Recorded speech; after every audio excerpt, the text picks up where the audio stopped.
Hello, Internet, and thank you very much for tuning into the Cloud Native FM podcast.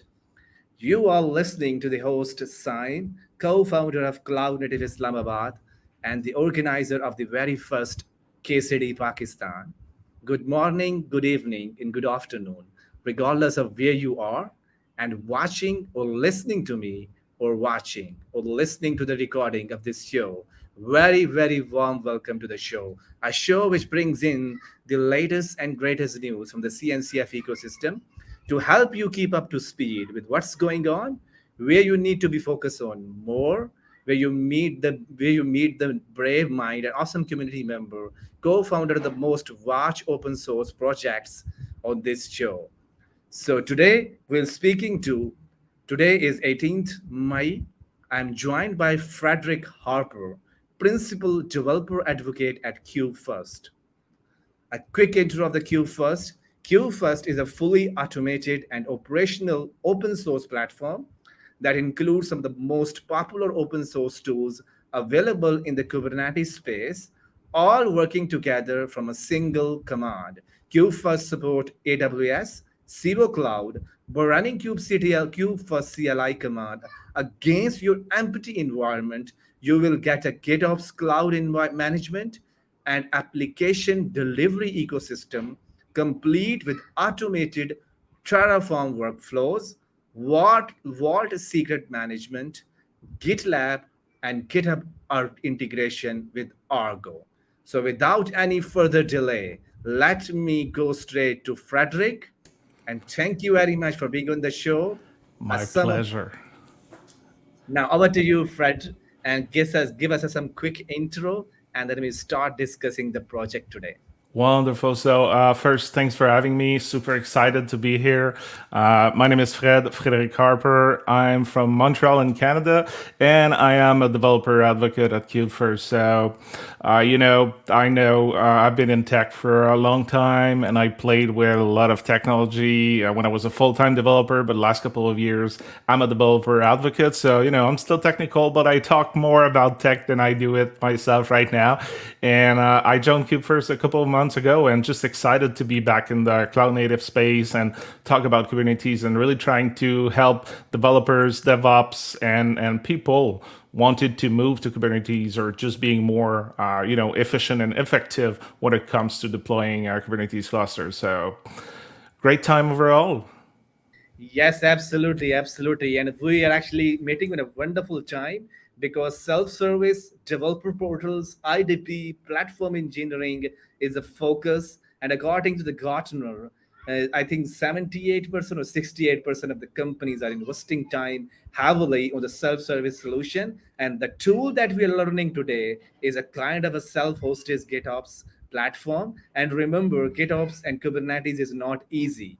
There's so much developer has to Yeah. do. They spin up Kubernetes cluster locally, then they deploy GitOps tooling like Argo CD or Flux on top of Kubernetes. Then they add some secret managers. Then they add, let's say, the Terraform providers. Then they add cloud providers just to deploy a simpler, let's say, WordPress app. And that is not feasible. And the developer are the most affected of this all cloud native revolution. So I'm happily that we are discussing today. I know you have created some of the slide. So let's start about what the GitOps is.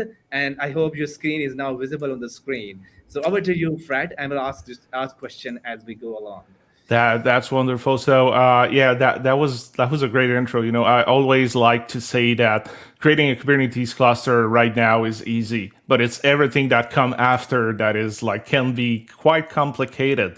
So feel free, like during the show or actually after the show, because I'm not gonna watch Twitter while I'm talking in the live stream.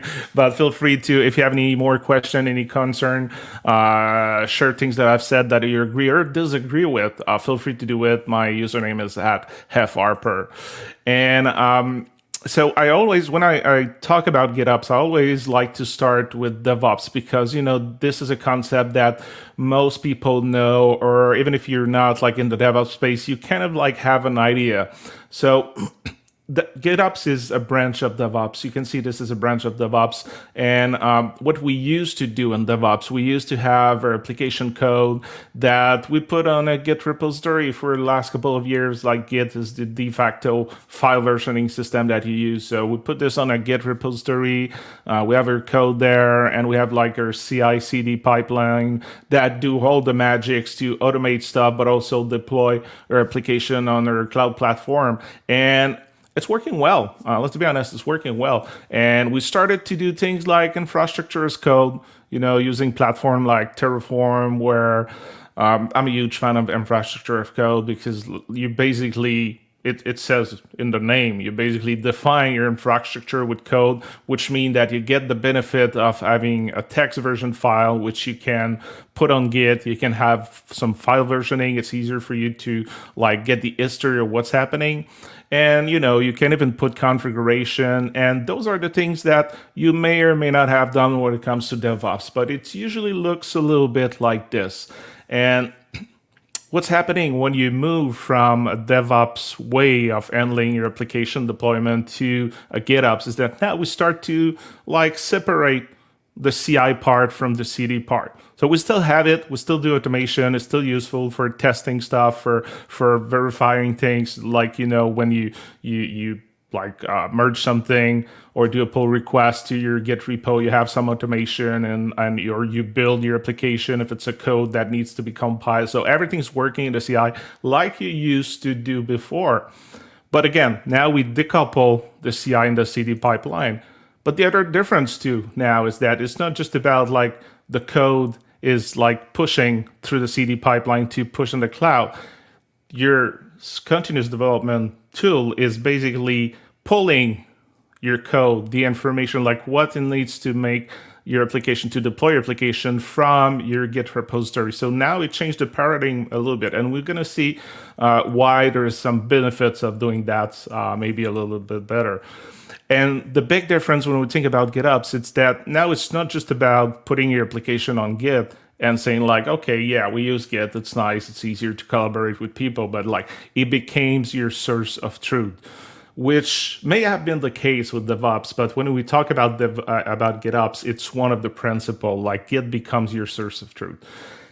And GitOps is really specific for cloud native, so deploying in Kubernetes. So it really helps you, it's kind of like GitOps in a nutshell. It really helps you to, manage cloud native system with Kubernetes in a declarative way while leveraging Git. So as I said, you can see this as a branch of DevOps. So it's taking the best practices of DevOps, but again, using Git as your source of truth and not the server, which brings a lot of benefit.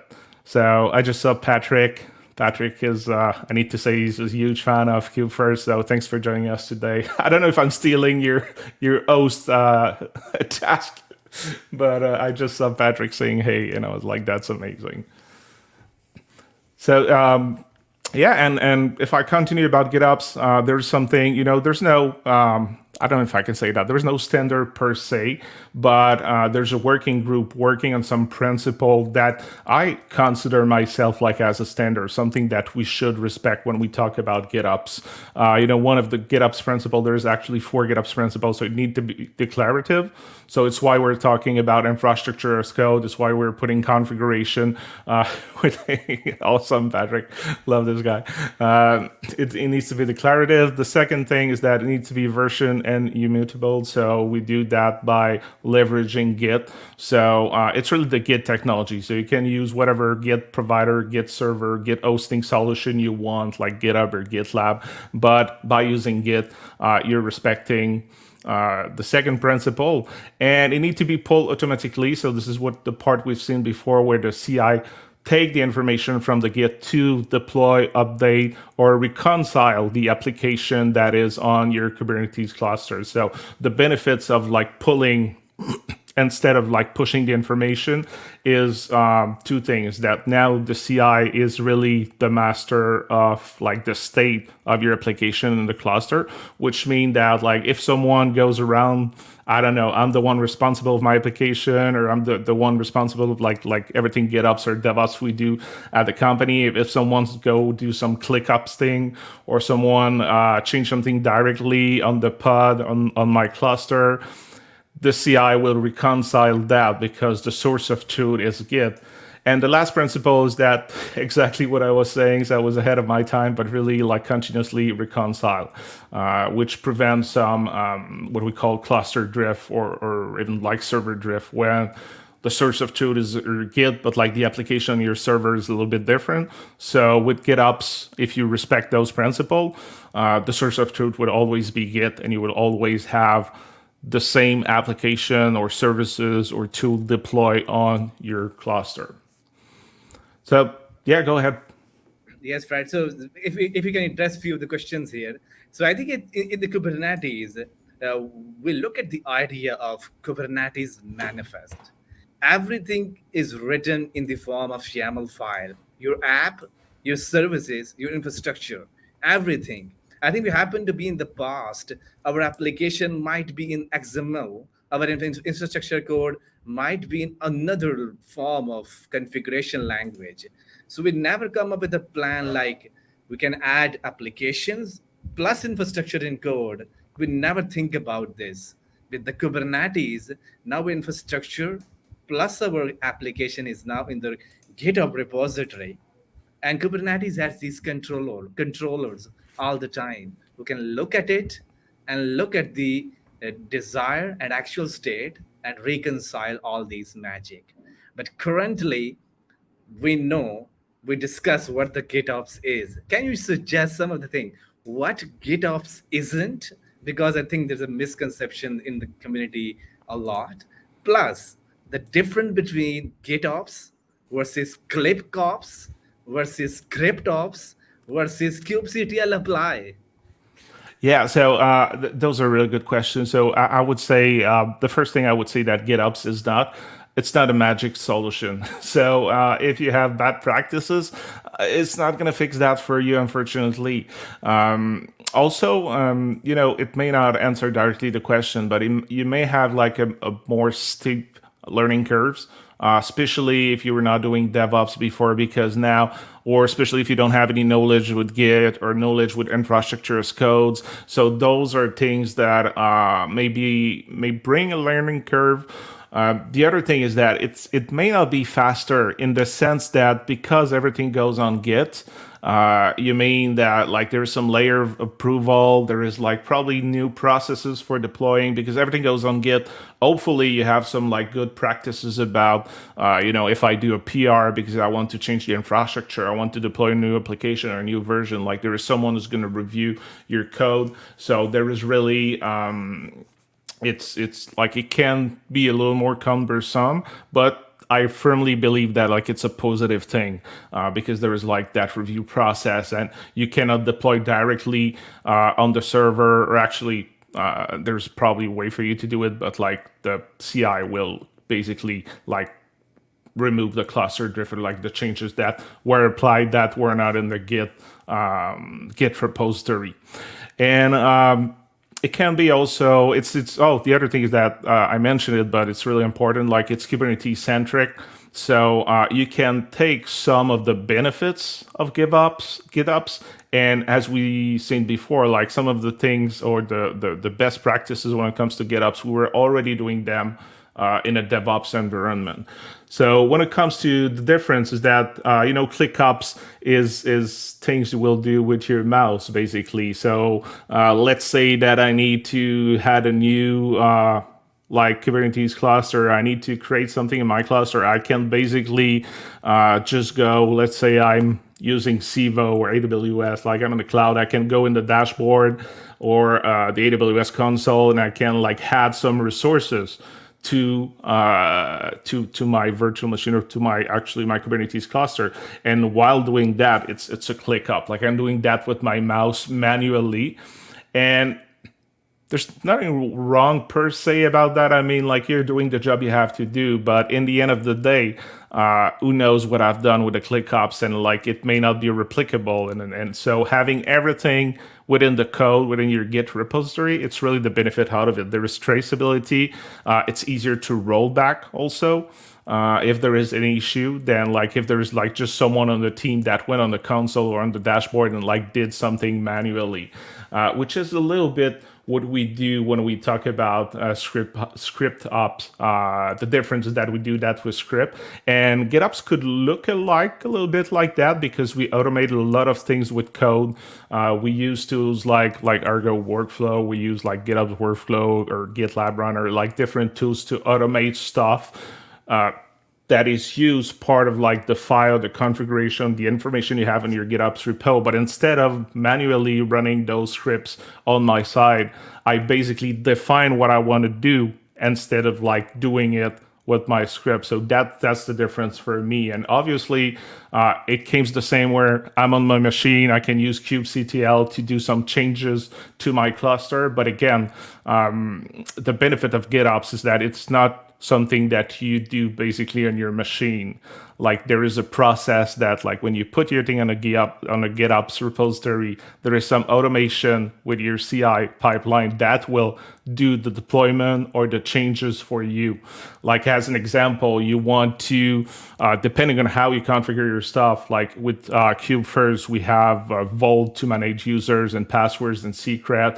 And we have in the GitOps repository, we have a place where there is a Terraform file where I can add a user by adding some line of code in my Terraform file. So instead of me going directly on the cluster or going even directly in Vault and trying to add a user there, I'm basically doing a PR and someone's reviewed the PR. And when we're good to go, we match this with Atlantis, we do Atlantis apply, and Atlantis will do the job of like applying, creating the new users in Vault and doing all the magic that at the end, the result's going to be the same, but it's going to be easier for us, not just me that added the user, the person that reviewed my PR. It will be easier for all my team to see the changes and the new information. So again, it may seem like it's a little more cumbersome to go that way. But in the end, that really brings the benefits that I was talking about before. Yes, absolutely, absolutely. So yes, and the next before we starting into the crux of this the session today around the Kubefirst, and I think behind the scene we are using, let's say and there's a question around GitOps. Why you should commit to GitOps? So the list came into my mind, and I would definitely want you to expand this list as well. It's like you have to discoverability. Now you have you don't have any security concern. Everybody is actually pushing the code into the GitHub, and you don't need any credential being leaked up or this thing. So discoverability, security, system audit log. You can roll back. There's a disaster recovery, and anything you can add to this list. Like, why should people commit via GitOps? It's as I said, like the process to put things in a GitOps repository seems a little more cumbersome, but after that, it's easier, as you said, to faster deployment, iteration. It's easily reproducible, which is like you stop it's working on my machine. Like, the script that I created to deploy something is working on my machine now. Like now it's reproducible, and it's not even like doing that on your machine. Like it's doing that in the cloud. So you have one system that makes things happen. As you said, it's easier for disaster recovery. There is some cost saving also. Because there's the automation part versus the manual execution. Again, for deployment tests, you can easily roll back. For me, the part that, and I really need to say like cumbersome because it's not the thing that I want people to remember, but I know it's some concern that people have. But for me, that part, it had a greater collaboration between the team, and it simplified also the access control and the access process. You were saying about the security. It's not just about the CI pulling stuff, because obviously now your CI do not need access to your cluster or your server because it's not pushing thing. The CI is installed on your cluster and your pod, and like it's pulling the information on your GitOps repo to deploy or to update or to change configuration, whatever you need to do to make things happen. But at the same time, it means that me, as a developer who like is responsible for deploying new version of our platform on the cloud, I do not need direct access to the server. What I need access to is to the GitOps repo.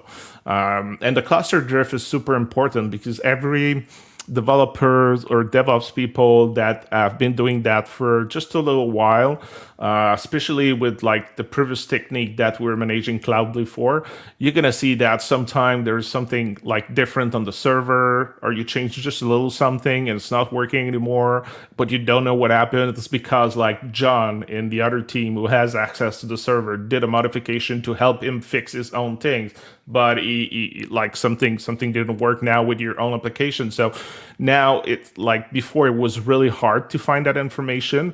Now it's like everything should be like on the GitOps repo, so I can look at the Git log and I can see what happened, what changed, and it's easy to replicate. So you get also the benefits of hopefully if you're familiar with those two, like the benefit of like Git, all the Git workflow that you do, and you get a benefit of infrastructure as code that we were talking before. So for me, it's really like a next step in managing thing.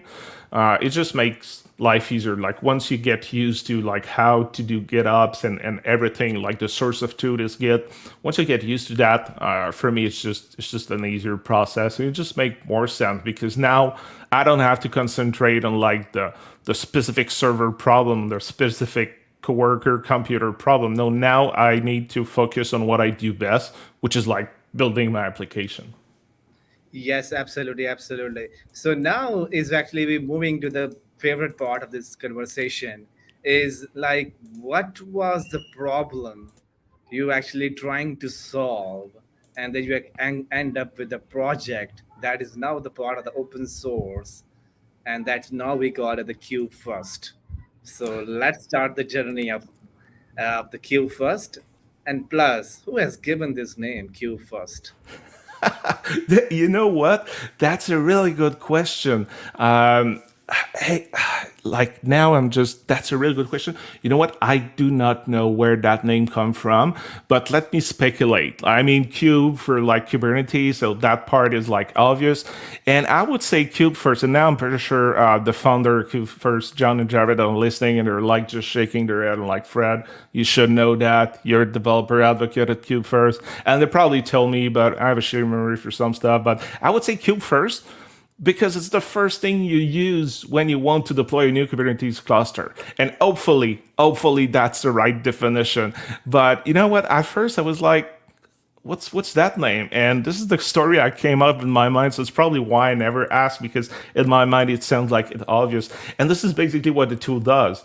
I was saying before, creating a cluster, Kubernetes cluster now, it's easy. You can do ClickOps. Most platforms have like Kubernetes as a service type of offering. So creating the cluster is easy, but you need things to be able to manage your cluster and to deploy your application to make it work in that new journey or that new like ways of managing your application in the cloud, which is Kubernetes. And this is where the hard part come in. So you said it before, Kubefirst it's an open source platform.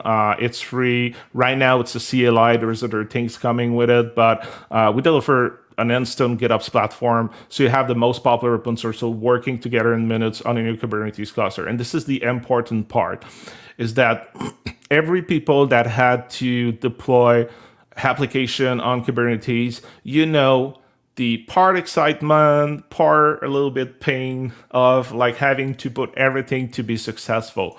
So right now, you said before again, like you can deploy on AWS, Civo, and you can even try Kubefirst locally with Key3D. And it's because Git is your source of truth. We offer you the possibility to do a mix of all those cloud platforms with GitHub or GitLab, like the SaaS offering of both. But what's most amazing to me about Kubefirst, and to be honest, that's the reason why I joined the company when they approached me and they said they had an open role, is that it's the complicated part. Sorry about that.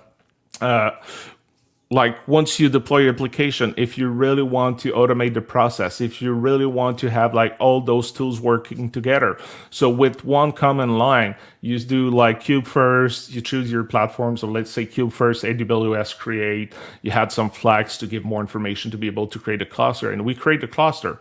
But this is not where, to be honest, the magic happened. The magic happened is everything after the cluster was created. So we're going to install Terraform for you. We're going to install Atlantis, and everything's going to work with the Git repository. We're going to install HashiCorp Vault. So, and we already going to put like admin users there. We're going to like put some secrets that you need. We're going to install for you, make it work, Argo CD with Argo workflow, which is going to be the CI, the part that will like pull the information from your Git repository to like make the magic happen and like deploy your cluster. We have Cert Manager with Nginx ingress controller, so it's easier for you to surface your application to the rest of the world. And those are just example of the tool that we install for you. So it's an opinionated platform. We decided which tool that we think you would need to be successful. But the benefit is that once we create the GitOps repo, we deploy those tools, it's yours. You do whatever you want. And because we respect the GitOps principle, you can go on the GitOps repo. You can remove things that you're not happy with. You can, if you're not happy with Argo CD, you want like things like Flux, you can like install Flux and deploy your own application after. But you have a full management cluster with all the tools you need to be successful right away. And to be honest, it's just the beginning. So there's other tools that we can add. We have something coming up that will also make your life easier. But in the end, it's your GitOps repo after that. So it's easier for you to add users, to add repository in your organization, to change the definition of your Kubernetes cluster, like the resources that you need on AWS or Civo that we define for you. You can update them. So everything goes in the GitOps repo. And the magic between that too, it's really like it's a single common line. And if you deploy this on, let's say locally, so locally we use K3D with Docker. If you deploy this locally, it takes about 5 to 6 minutes to deploy it, and you have a full-fledged Kubernetes cluster with all those tools working locally. It takes a little more time. If you're used to AWS, it takes a little more time. It's about 20 to 25 minutes. DNS takes a lot of times to get through and propagate. But in the end, we are creating, I can't remember the number, it's something like 70 resources just to have like a proper Kubernetes cluster running. We do all that magic for you, and it's one line. And you know, when you go on AWS console, sometimes it's complicated. You don't even have to mind that much. You just need to create like the proper DNS and root in Route 53 that you need to create, and you're good to go to use Kubefirst. So what we do is that we take all the complexity after creating the cluster. So we create a cluster for you, but like Kubefirst, the magic happened really at creating like everything you need to be successful right after you create your cluster. Yes, absolutely, absolutely. So I think if we can see Kubefirst in a nutshell, if you can go install it, and you can actually decide on your Git provider. Step 1. Step 2, automate your infrastructure as code, might be using Terraform. Then you choose your GitOps driver, Flux, Argo CD, or Open GitOps. Then you commit to a secret manager, and then you set up an artifact repo. Then you build out a CI pipeline, and then you establish an authentication authorization, and then you wire up your cluster to enable observability. So I believe this is the stack if everybody is actually dealing with as of today. And if you install, this is already is for you. Yeah. So all the technology you're seeing on the screen, it's already there for you. We make the magic happen for you. And again, as I said, those like are opinionated technology that we think or that we like or think maybe one of like the technology that's more suitable for what you want to do. But again, once it's deployed, it's your cluster. We don't do anything else for you. We deploy. We made all the tools working for you. You can update the tool, change the tools, and again using your GitOps repo. So if we have time, I can demo a little bit how it's working. Yes, absolutely. That would be wonderful to see today. So, Wonderful. So if you can switch to my screen. Oh, already done. You're a quick man. So here I am. I have can Kubefirst. you increase the font size of the terminal? Oh, it's not big enough. Uh, a bunch more, one more. Yes, now that's perfect. Awesome. So now I have already installed Kubefirst. So if I go here, I have like Kubefirst. I have the latest version 2.08. And what I can do Kubefirst create. Now you may, oh yeah, you see it on my screen. I have Docker, so I'm going to deploy one locally because that's the faster one. So if I go here and I do Kubefirst key3d create, I can add some flags if I want. By default is going to use GitHub, which is what I'm going to use today. By default, I'm going to have a cluster name. If you deploy on AWS on Civo, you're going to have to provide some of those flags. But the simple solution right now, if I want to try locally, I do Kubefirst key3d create, and you're going to see the process starting. It's going to start to deploy and do all the magic. So let me reframe my... There we go. So now I had the mistake of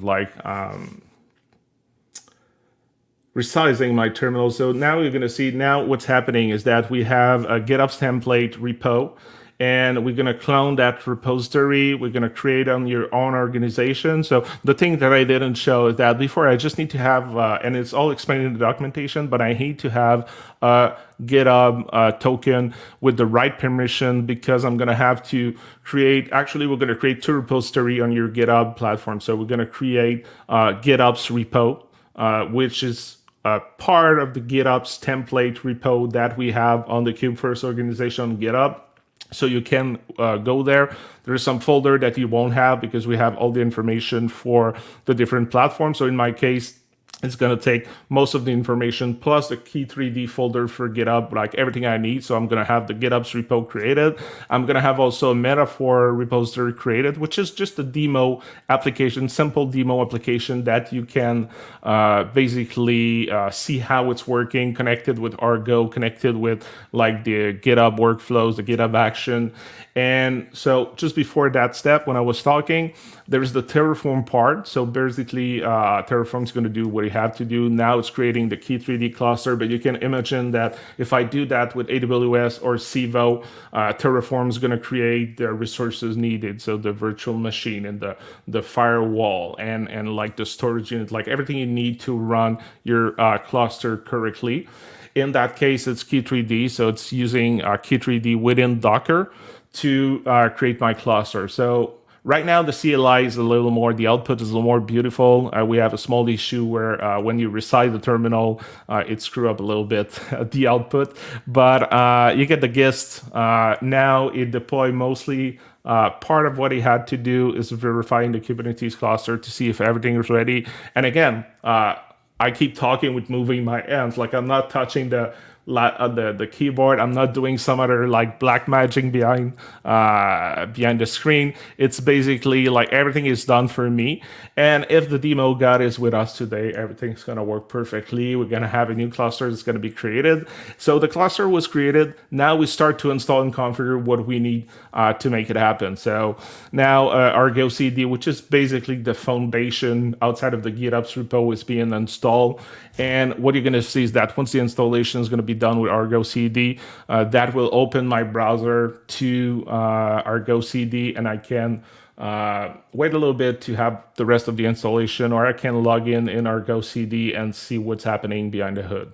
So it's about 5 to 6 minutes During that time, also, once Argo CD is installed and configure, we're going to deploy the Metaphor application, the example that I was talking about. We are deploying Vault, connecting all those things together. So it takes a little time because, we need to have like the services up and running to be sure that they're able to connect together. But again, it's one command line. It's about 5 to 6 minutes to do the installation. And at the end of that command, so at the end of the installation, sorry about that, I'm gonna have a full-fledged Kubernetes cluster with most of the technology you've seen in the slides where I have all the icons. So there's some variation depending on if you deploy on AWS, Cbo, or locally with K3D, in my case using Docker. Now you see it's configuring Vault. So what's happening with Vault is a little bit what I've said before. So we use Vault to manage user and secrets, but you're going to see that the user is going to be in the GitOps repo. So I can show you the GitOps repo after, a little bit the structure. And we're going to have already an admin user that's going to give me the opportunity to log in Vault as an admin. And I can use my GitOps repo to add user to my platform. So right now we support AWS, we support Cvo, we support locally with K3D in beta version, so it's not deploy. I don't think it's in the latest version 2.0.8, but if you use the main branch from our Kubefirst repository, so it's github.com/kubefirst/kubefirst. If you go there, and you use the main repository, we have in beta support Vultr as another cloud platform. And we also have DigitalOcean has beta. So to be totally honest, I didn't have the time to test them personally, which I will do. I'm looking really forward to it, especially DigitalOcean, because I used to work there. So I have like a sweet spot for DigitalOcean. But I love the fact that we are supporting some of those cloud and more will come. So the idea is to support a maximum of cloud to like really tend to every case scenario, because quite often we talk about the big three, we talk about AWS, we talk about GCP, we talk about Azure, but there's a lot of benefits of using also the smaller provider. So now the installation is mostly done. As you may have seen, if you were not just looking at my face while I was talking, or same face, basically we created the users and now we're wrapping up. So we're just like finalizing the installation. So just a question, so Fred. So let's say, so you just install, let's say, Kubefirst, and it's actually giving you all the necessary things like installing the Kubernetes cluster, Argo CD, and we know there's a vault in place for you already because using a GitOps secret management is a challenge. Then you just having these things. You have an ingress controller, and then the cert manager is already enabled. And as you mentioned, you can actually choose the cloud provider. You can either work with the K3D, Cvo Cloud on AWS or the major three cloud providers. So by spinning up, and it takes 6 to 7 months, how long it just take. But basically you are set up for the day two. Now the day two, how you think that how the things works in day two? Like let's say if I want to access this cluster that you actually created, what is actually the procedure? If you want to, sorry, can I repeat the question? Yeah, just basically like the cluster is created, everything I needed is already been in place. Now I'm actually the only one developer on my team. Next time there is a 3-4 more developer coming to the play.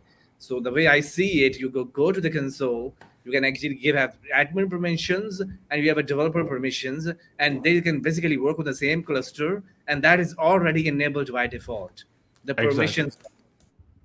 Exactly. So what I can do if I want to respect the GitOps, now you can see this is what we call the console. So it just opened automatically. You didn't see it because it was on my second screen, but it opened automatically, and I have like the information if I want to go to Vault, if I want to go to Argo CD, everything's there. But there's also 2 new repositories that were not on my GitHub account. So if I go on Harper GitOps, it is the famous GitOps repo that I was talking about. So now I have a Terraform folder in it, and this is all where the magic happens. So everything we created for you, is defined there. So it's not some black box. You can really see what we've done there. And as you were asking, like, if, okay, now I have this created, I'm an admin, and voila, it's there. But like, I have new people joining the team.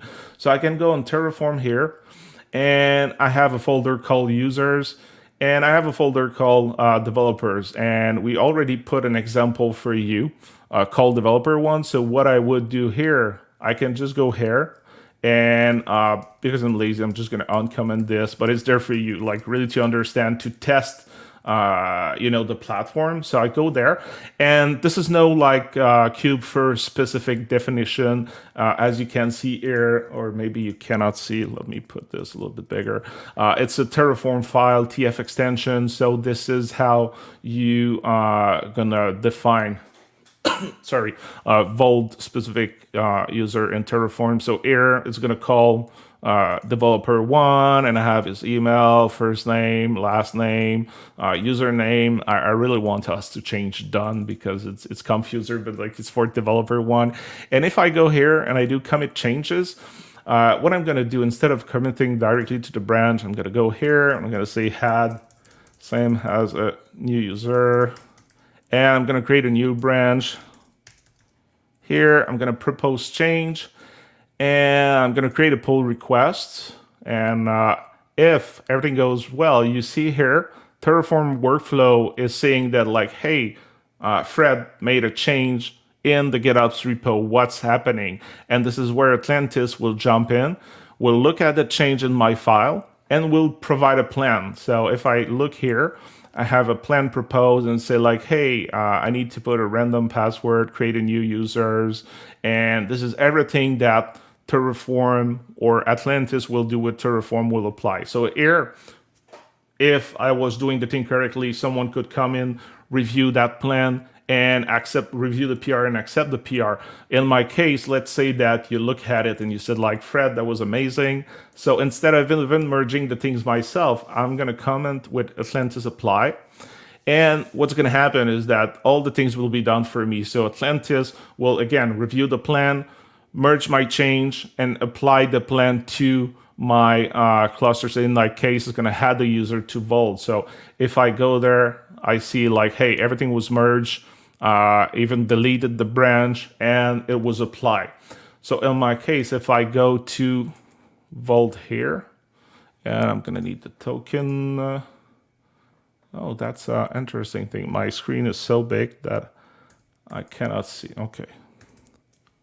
That's fine. It's a root credential. So that screen that I just seen, what I see kind of like purple, blue screen that you see at the end as all the information. Now we didn't see it because I zoomed my screen too much, and that's a good thing because I think it's a bug. We need to fix that because it should have displayed all the screen. But there is a comment that you don't see at the end that say like, hey, if you want to have like root credential.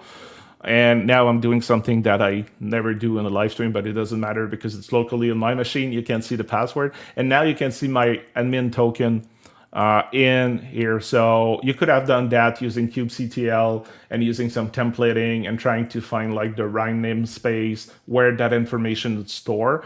But securely, we don't display it on the main installation because you may have go for a coffee or something and the installation finishes display here. So if I copy the token here, I go back to Vault, and I'm signing in Vault. If I go in users, and now I should have shown you probably Vault before because now you may say like, hey, Fred, the done user was already there. But now I have my done user, so I can share the password with the users, and the users can log in with that password. So if I try it, and I'm copying that, and let's say I'm going to log out just to show you that I'm not saying something that do not exist. And I check on Vault. I don't know why my machine is displaying Vault that slowly. It's coming here. I have a MacBook M2. Should be fast. Or maybe something is happening with Vault. So, oh yeah, finally. Okay, took forever. I can go in username, and yeah, there's really something like super slow in my machine because, yeah, there we go. I used the really bad username done, and now I can sign in Vault using my username and the temporary password.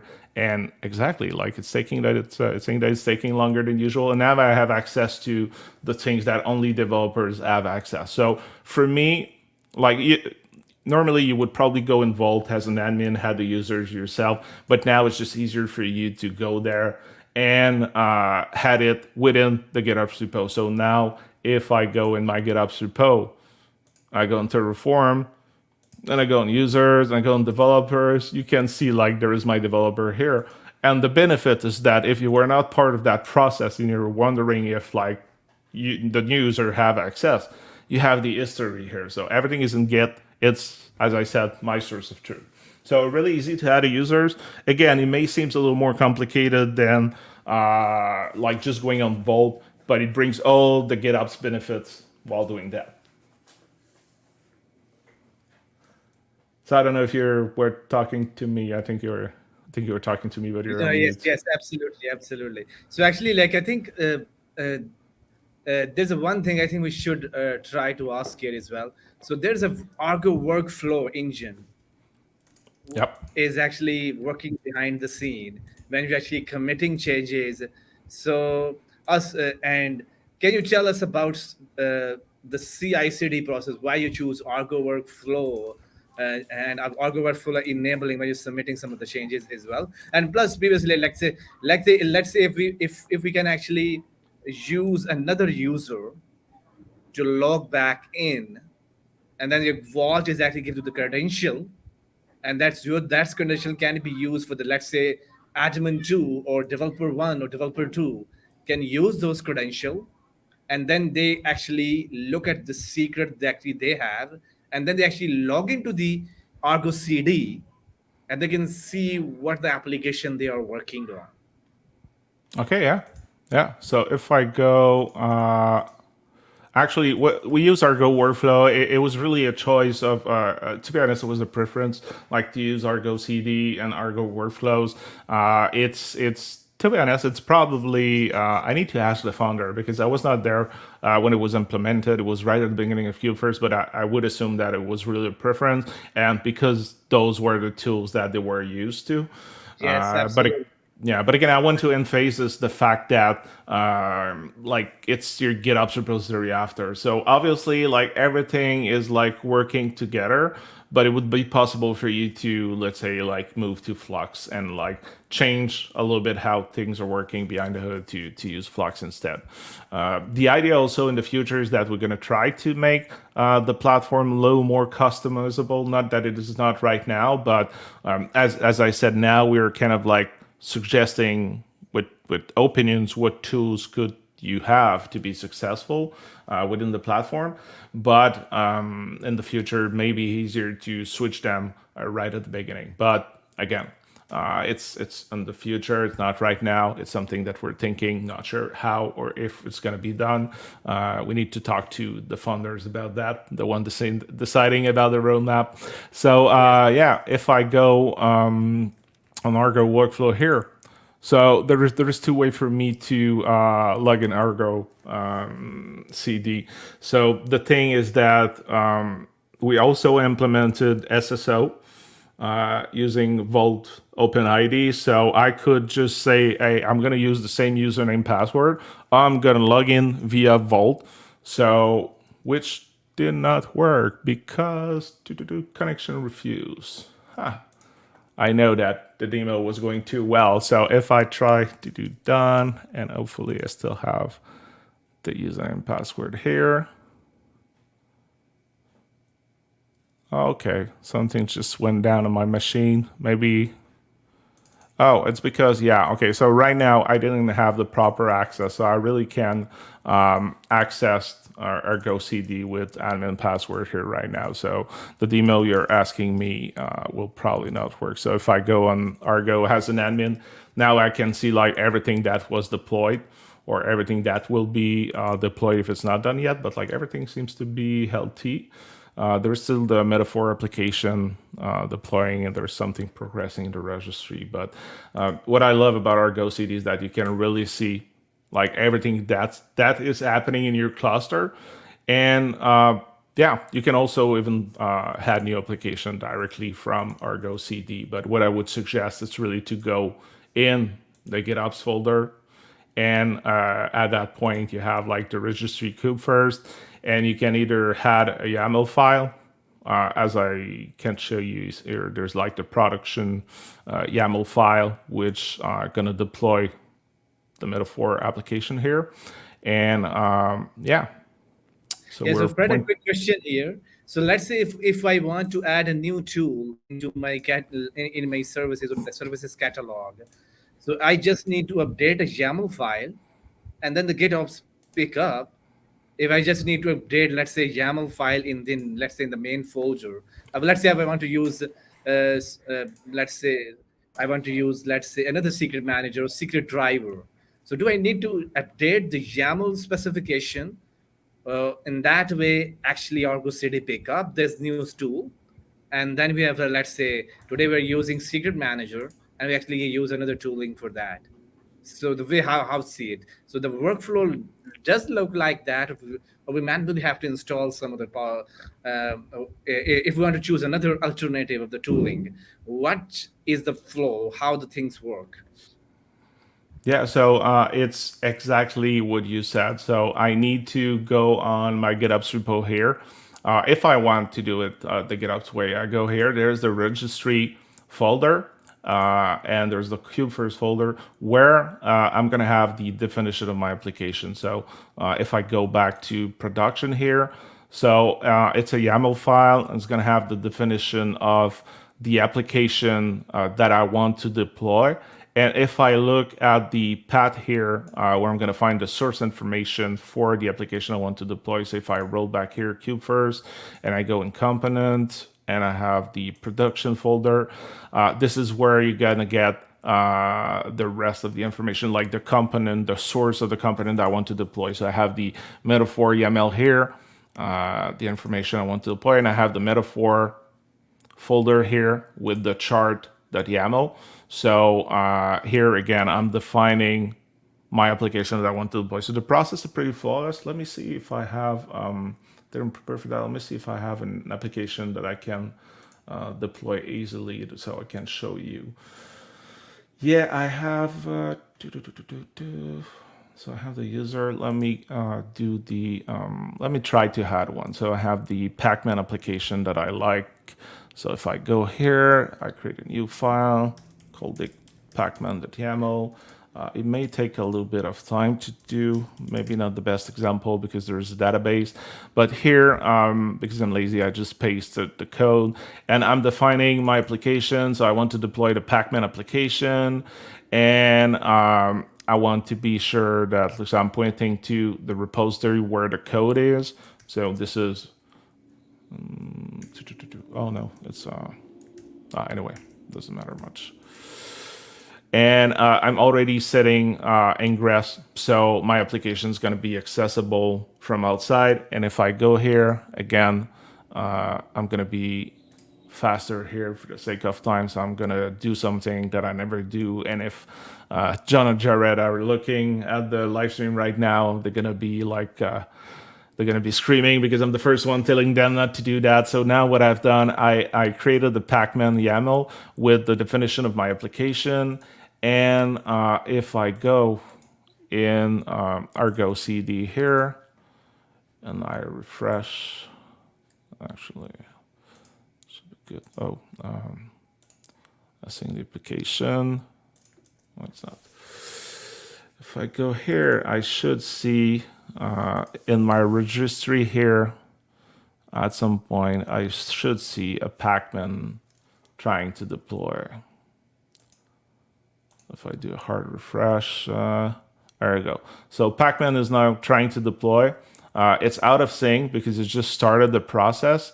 And what's going to happen is that at some point I'm going to be able to, if I go back here, go into registry, I should see, is it there? Oh.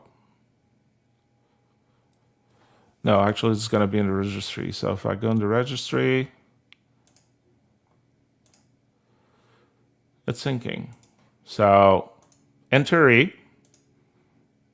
That should work. In practice, it's not working.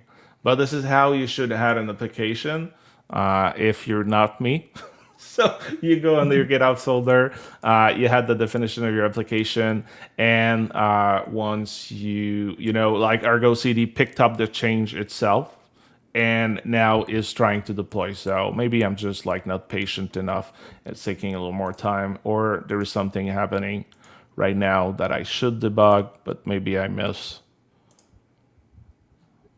some knowledge to debug correctly that deployment.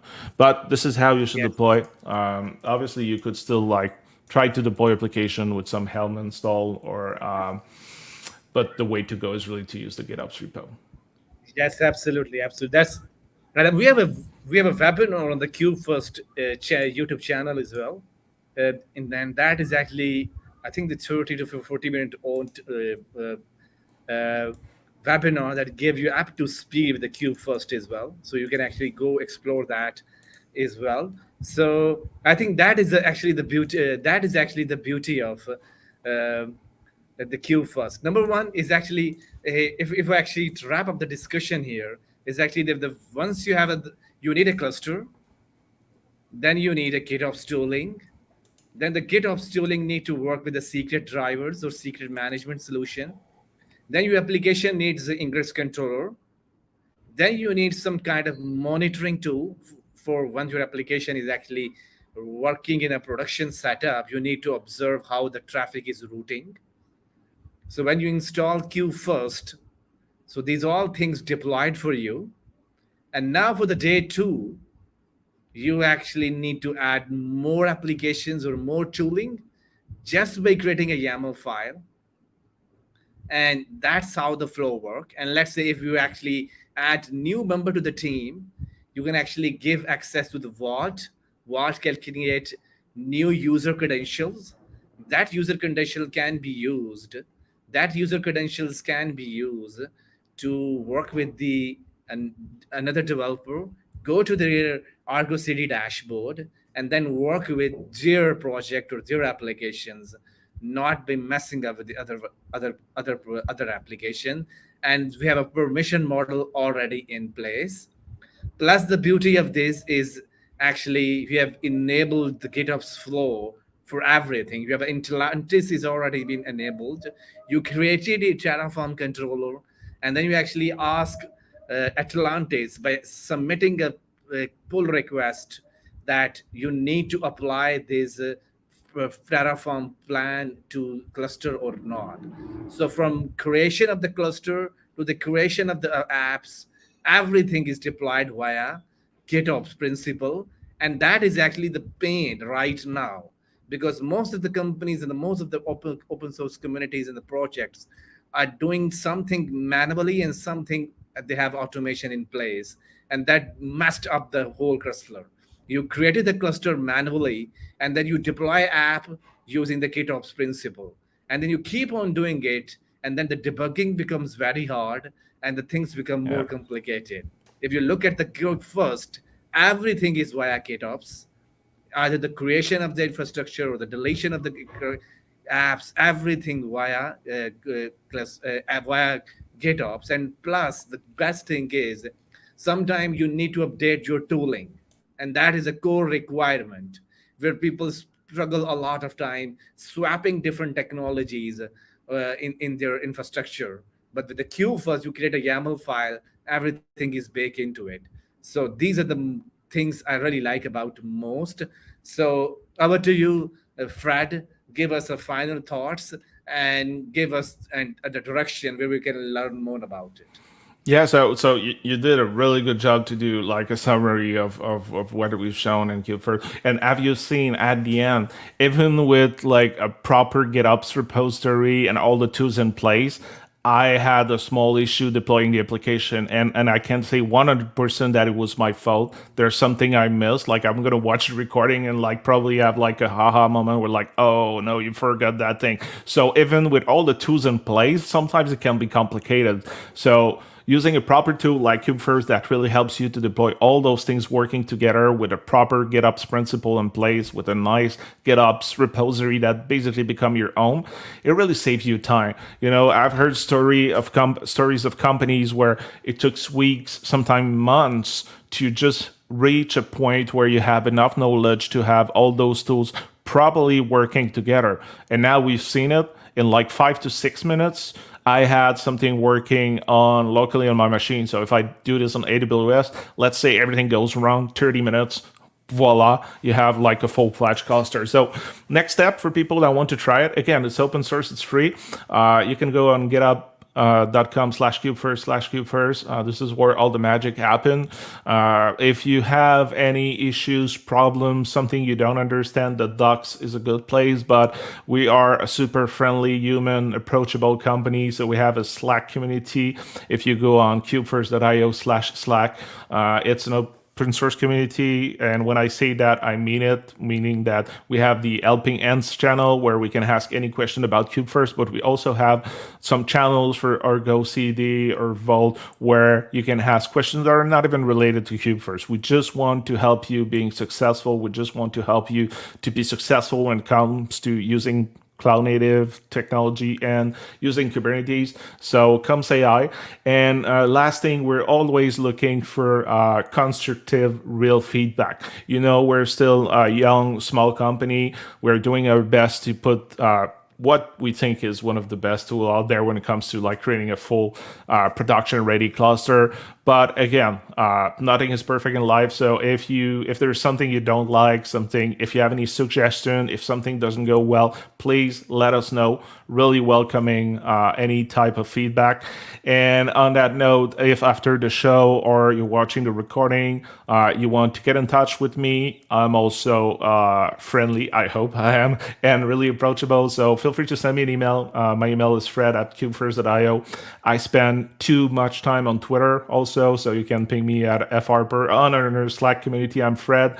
And LinkedIn also, happy to connect with people. And I promise after that I'm done. But last thing, I'm always happy to have a coffee chat with people. So you can go on fred.dev/coffee and schedule a free 30 minutes with me. It does not even have to be about Kubefirst. It can be about cloud native, Kubernetes. It can be about developer relation, public speaking, finding a job in tech. I love to talk, as you've seen probably during the last hours. So always happy to meet new people and be helpful as much as I can. So always there for folks in tech. And lastly, really, thanks for having me. I'm a little sad that the last demo didn't go through, but it's a life of doing live stuff. But I promise you that if you try it at home, it will hopefully work because we really have a great technology, especially with the latest release 2.0 and Hub. We really up our game in terms of stability and really having a even better experience with Kubefirst. So thanks for having me. That was a real pleasure talking about GitOps, talking about a little bit Kubernetes and showcasing a little bit Kubefirst. Real pleasure for me. Thanks for having me again.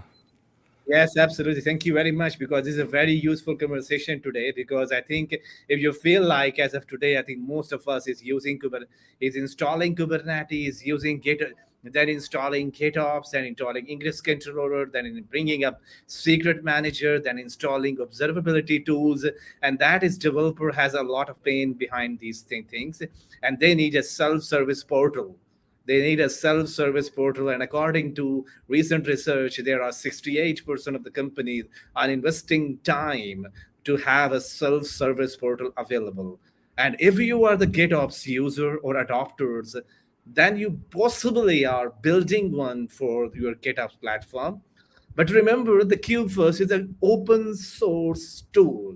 The beauty of this is you can actually raise an PR. If that things are not Yeah. missing, you need a service mesh, let's say, on the Kubefirst. You can generate PR, add service mesh into it. You can add capabilities that you want. So don't build or don't reinvent a wheel. Join a discussion with the community who's actually spending heavily investment in bringing this tool to the community. So give us a very small recap of what we covered today. So basically, you actually log into the Kubefirst CLI. Then your first step is decide your GitHub provider. Then you automate your infrastructure as code, choose your GitOps driver, commit to a secret manager, set up an artifact repo, build out a CI pipeline, establish authentication authorization, and wire up your cluster for enable observability. So I think these are the things you actually needed most.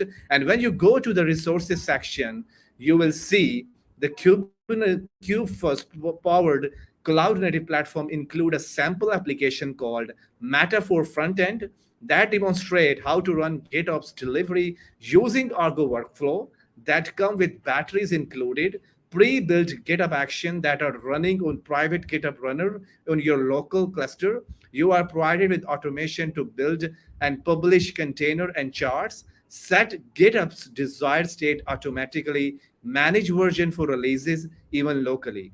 The Metaphor frontend app also demonstrate how to use the rest of the platform, like leveraging secret from Vault, Helm value override using an Ingress TLS certificate via Cert Manager, DNS management automation, a release automation, and more. And that is already baked into it. And if that excites you, go to the website called kubefirst.io. Check out their docs at docs.qfest.com. And there are wonderful people like Fred are available on their Slack. Oh, I thank think you. it's very, very wonderful to have a conversation with these engineers as well.